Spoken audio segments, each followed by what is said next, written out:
guys, kagagaling lang natin ng Siha. Ayan. Siha anti-rabies. Anti-rabies. Kanina galing ako sa NMC para sa first chemo ko. Ayan. First chemo ko. Tingnan mo. May butas yung leg ko. Ayan. Butas. Ano ngayon? June 16, 2025. Ayan. Solo, alone, flight. Mag-isa lang ako kasi busy naman lahat. Busy yung mga kapatid ko, mga kanya-kanyang trabaho. Dito nga pala ako sa Abu Dhabi. Nag-work bilang isang hairdresser. Tapos last month, nakapa ko yung kanang dodo ko, may bukol. Tapos pina-check ko agad. Nagpamamogram ako agad, ultrasound, lahat ng check. After 2 weeks, yun, lumabas lahat ng result.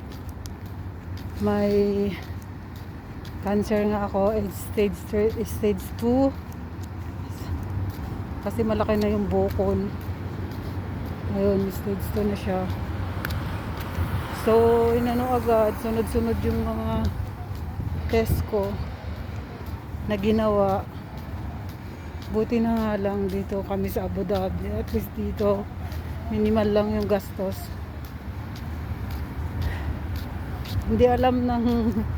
Hindi ko pinaalam sa mga ka-work ko na may cancer ako. Kasi ayaw ko rin malaman ng mga client ko. Ayaw ko kasing kinakaawaan ako. Saka hindi naman ako natatakot. Wala naman akong takot na nararamdaman. Alam ko andyan lagi si Lord sa tabi ko.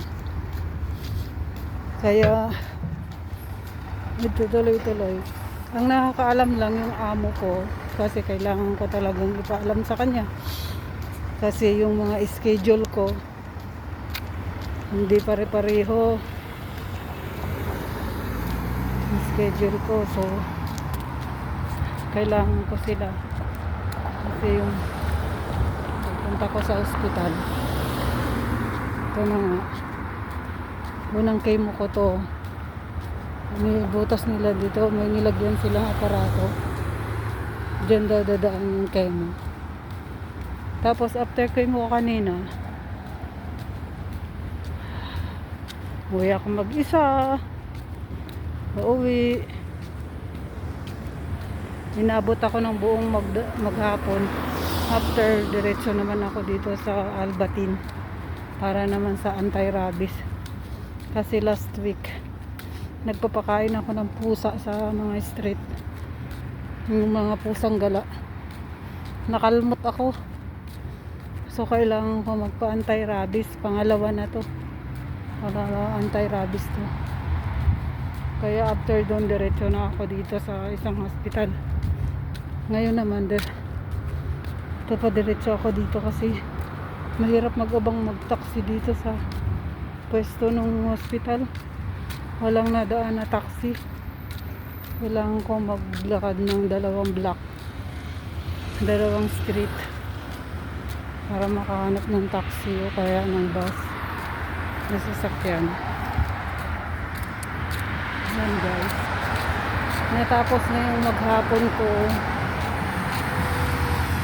sa aking schedule sa pagkikimo. Bukas doon naman sa Shahama o Musapa, yun medyo malayo dito sa Abu Dhabi City. May isa pa akong gagawin sa akin. Aywan ko ano yun. Sige, bye. Bye guys. Bukas ulit. Mag-record ako. Bye muna sa ngayon.